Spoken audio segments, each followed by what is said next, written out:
every sport has had to adapt to new protocols, new ways of making sport happen throughout a pretty horrendous time for everyone. So we've had to put things in place from an event perspective that gives everyone the highest measures of safety, puts everyone in a bubble environment, and keeps everyone safe throughout the event. But obviously, from the perspective of operations, we've had to look at events from a different perspective completely. Where on many occasions we can leave players to essentially live their own lives outside of the event. We've pretty much had to take control of everyone's time from the moment they arrive in the bubble to the moment that they leave, and that's been a huge responsibility and a huge sort of certainly a feeling of responsibility for everyone involved in the event. But it's something that's been very necessary throughout these last few months. I mean, I think they've gone really well. We obviously came into the events just to start with, we weren't sure if we were going to do them. We started off with Manchester, which all actually happened pretty quickly. We'd sort of pulled together some rough guidelines as we saw what was happening in other sports over the summer, but we were never sure when we were actually going to be able to do something. So it was great that we got the okay to do the event in Manchester. And I think they've gone really well. The players have been fantastic in terms of following the guidelines and the rules we've put in place. We've seen from other sports how some of their players haven't really understood the severity of the protocols and how important they are, and they've jeopardized several events by breaking them. But we've had 100% sort of commitment from the players. First of all, you obviously have to get the PCR test before you travel, and you have to get all your insurance paperwork covered before you're allowed on the flight and before PSA allows you to get into the tournament. In Manchester, I hadn't traveled for 6 months, and that's probably the longest period I hadn't traveled in for the past, 10 years or so. So that was awkward, just to feel like I'm at the airport again and flying again. Obviously, airports are totally different now. Pretty much most airports are a lot emptier than usual. Precautions, you have to travel in 5-6 hours with a mask on, which is not always easy. You have to get your PCR again, as I said. We have to fill in this form, this opt-in form, where you have to agree to the terms and conditions of abiding by not shaking hands with anyone, not leaving your room except for your match or your practice. And then once you get there, obviously you can only be in your room until you get PCR tested and then have the test result negative. And then pretty much you stay for 22 hours in your room, except for the 1.5 hour or 2 hours that you go practice. And the practice is obviously only with yourself or with the opponent that you have to play with the next match. Obviously, in each country was a bit different. Like in Qatar, for example, we had to be there 4 days prior to it, and we had to quarantine for that, which is, to be honest, was very, very boring. But it's something that we really appreciate, that the PSA and all the federations hosting tournaments are taking care of our well-being. And obviously, you can't share the room with anyone. For me and Noor, it's been a huge difference that we can't share a room together. We're there in the same country, and we barely see each other. We can only see each other if coincidentally we're playing back-to-back at the venue, or in Egypt, we're able to see each other in outdoor spaces. We like to spend time with each other. We're in the same country. We're 5-6 rooms apart, and we're FaceTiming, which feels really odd, But probably I don't want to be greedy. If I were to have my wife with me 5 rooms apart and not see each other, or have her back home, I would still have her there. So I can't complain much. But in the 2 tournaments in Egypt and the one in Manchester, especially in Manchester, there was no outdoor space at all. So I could really barely see her except at the venue, which was really frustrating, And we like to spend time with each other. We're in the same country. We're 5-6 rooms apart, and we're FaceTiming, which feels really odd. You see the towel boxes now. You can't wipe your hands on the side walls or the back wall. You have every 10 rallies or so where you can go wipe your hands in the front 2 corners. At the beginning, it was really tough because obviously sometimes you really do need to wipe your hand, but also it's become more of a habit for squash players. You know, we've been doing it for 20 years, and it's hard to get used of not doing it. So you have to be focusing on something else, you know, and that takes a little bit of your focus away from the match. But yeah, I mean, it's very, very different.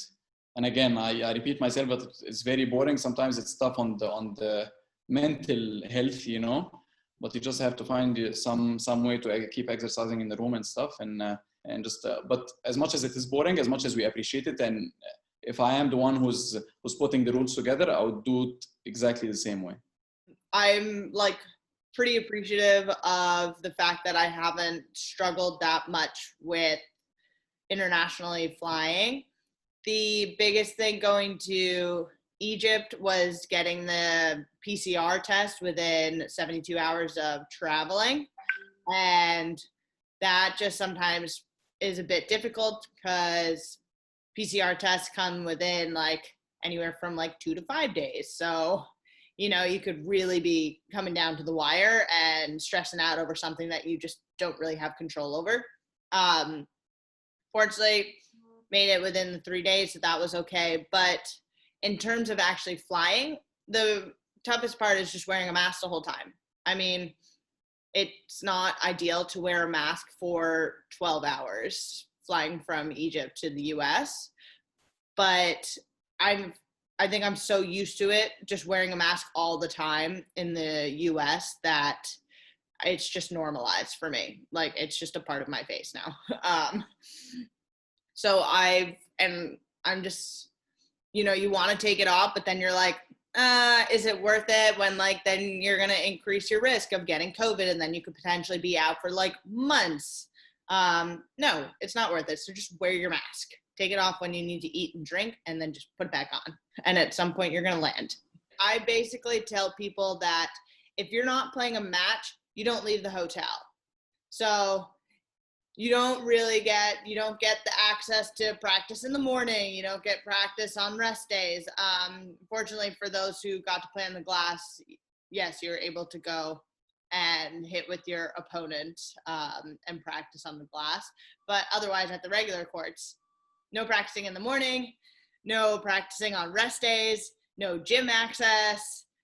You basically have access to your hotel room, the little communal area where you need to stay socially distanced with somewhere in the hotel, and the venue for when you play your match, in which case you go, warm up, play your match, cool down, and then come back to the hotel. And that's where you stay until your next match. So it's very, very simplified. And I think people don't realize that it's very much like an athlete's lockdown almost, which, I mean, it's difficult when you're playing a sport like squash to go from 0 to a match. Because if you say you have a match at noon and then you have the rest of the day off, a rest day, and then you play at 6 p.m. the following day, you're not leaving the hotel in 2 days. So that's tough. And then to go play a tough match is tough as well. But I think because all of us are in the same boat, and also the fact that, you know, we want to minimize the risk of getting COVID as much as possible. So it's not ideal, but none of us are complaining, nor are we going to bend the rules to try and sneak out there to get a hit. Generally, it's been fantastic. They understand what we're trying to achieve from having the rules and regs and protocols in place. You know, ultimately, the primary concern is their safety and the safety of the staff and the officials and everyone else that's involved in the event. Secondary is the integrity of the event, making sure the event can function and we don't have an outbreak of COVID during the event, which would decimate the draw and really put the event in danger of not being able to finish. So I think they've really understood that. There's obviously been some pushback on a few little things that we've done.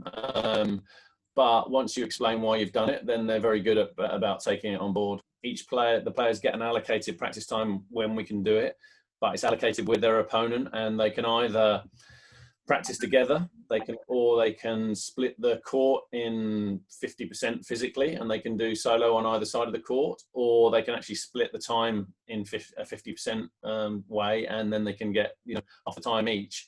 And it's quite interesting to see the dynamic of how the different players approach that, and depending on which player they're playing. My view has always been that if you're taking the long view of the tournament, you're better off doing routines and practicing with your opponent, because that's probably the way you're going to play better deeper into the tournament. But certainly some of the players see a slight advantage by not allowing their better, higher ranked opponent to maybe do some routines and practice, and know that they might be frustrated by that, and sort of use it as a little, oh no, that's fine, I think I'll just use half the court, or that type of stuff. So it's quite interesting to see some of those things come into play as well. There's been a lot of compromise from a player's perspective to be able to play.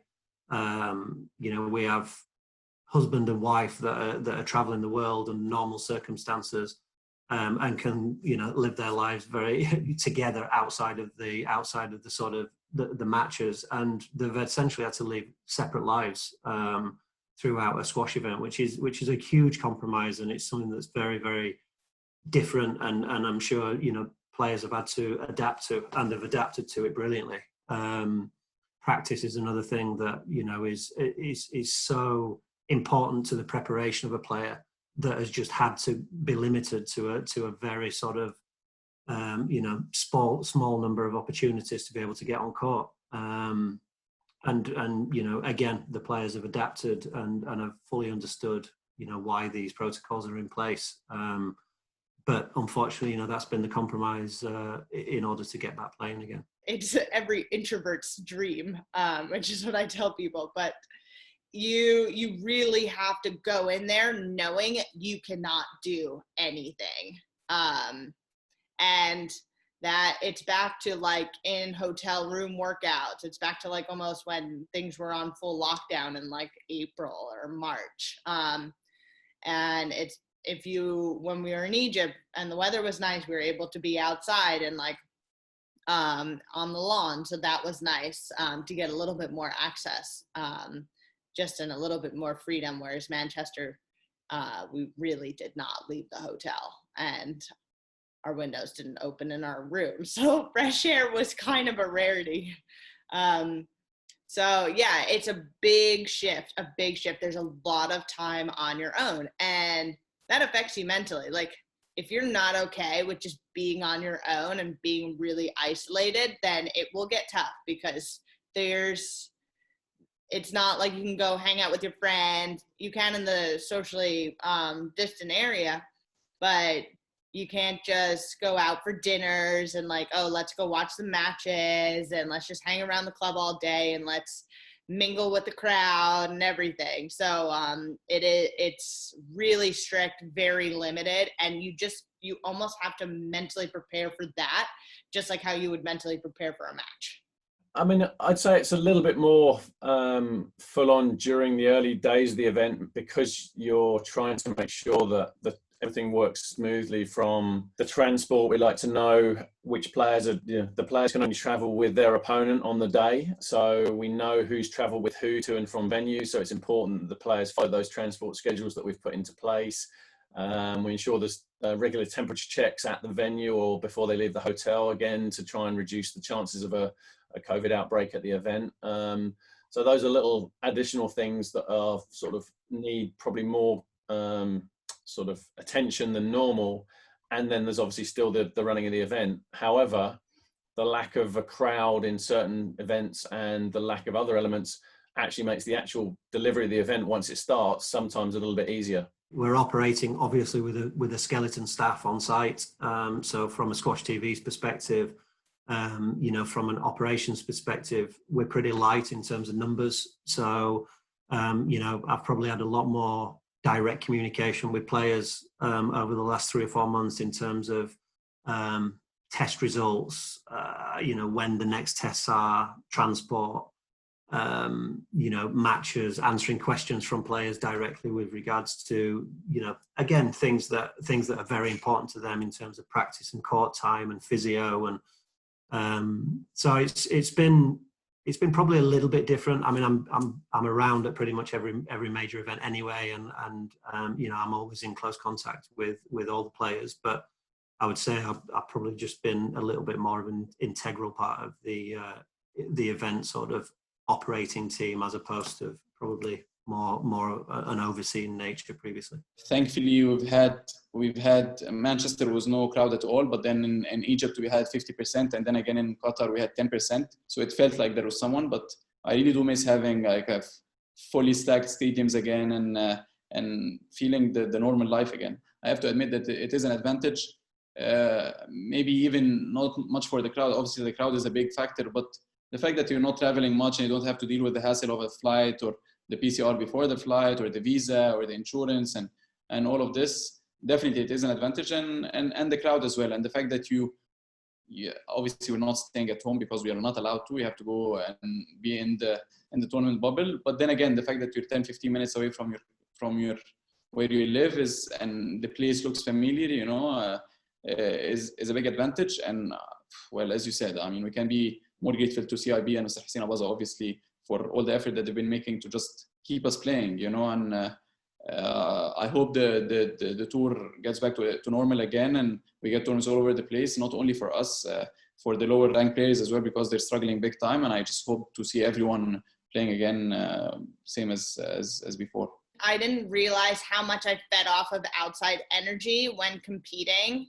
And even though in Egypt there was 50% crowd, it was definitely tough because it just wasn't the same atmosphere that I'm used to competing in. And I'm used to a lot of like energy, whether it's for or against me, it's still like something that I thrive off of. And I didn't actually realize how much I thrived off of that outside energy until I got to playing, and I'm like playing a 11 a.m. match on the back courts with no one really watching, and then it like comes down to you, and you're like, okay, do I want to kill myself on court right now?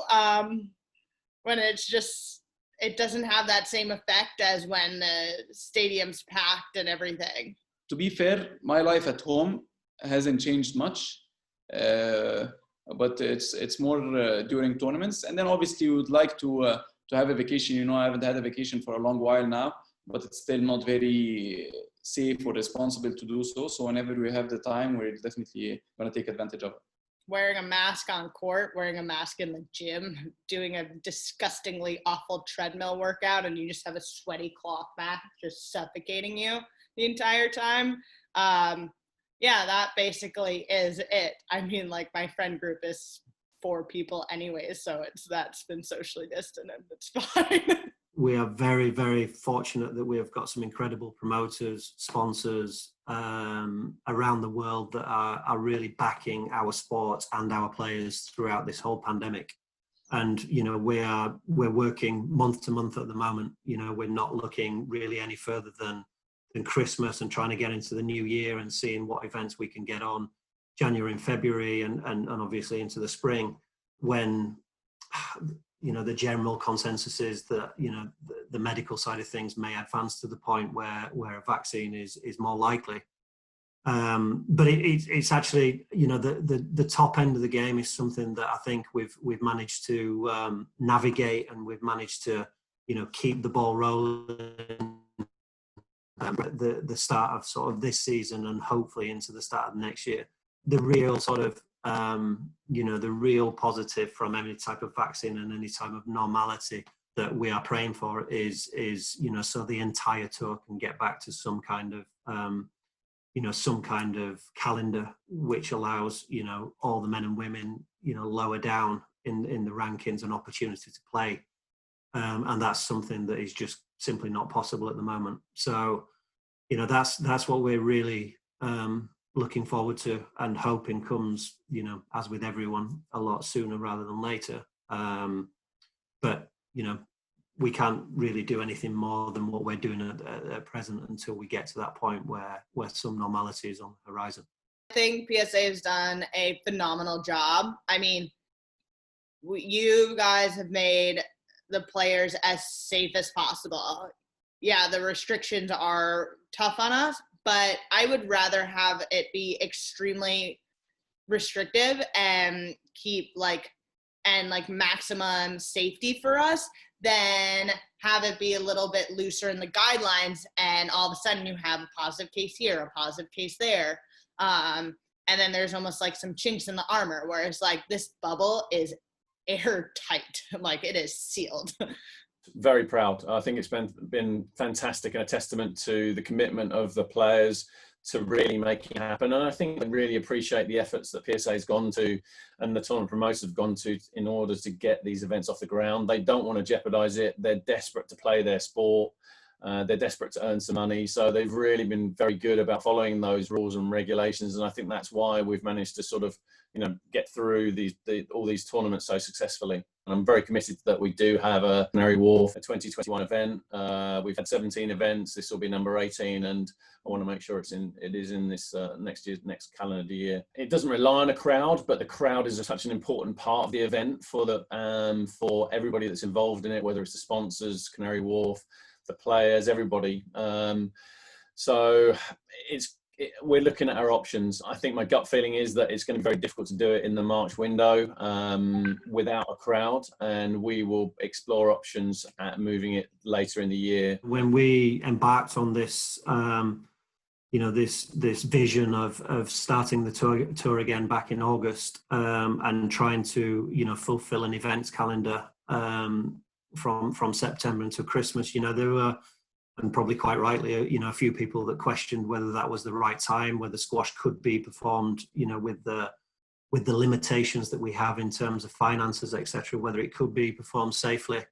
And, I'm incredibly proud to say that now, 3 or 4 months down the line and a good number of matches and 3 or 4 events down the line, we're at a stage where, we're very confident that we can operate a professional squash event in a safe environment. And like I say, much of that credit goes to the players because, without them really adhering to what we're trying to do, buying into the protocols and keeping themselves safe in between events, this just wouldn't happen. So, they deserve all the credit. But I'm incredibly proud that we get a chance to work with a bunch of, guys and girls that have really, fulfilled all the criteria that we've asked, and thankfully they're managing to play and they're managing to earn again, which is incredibly important.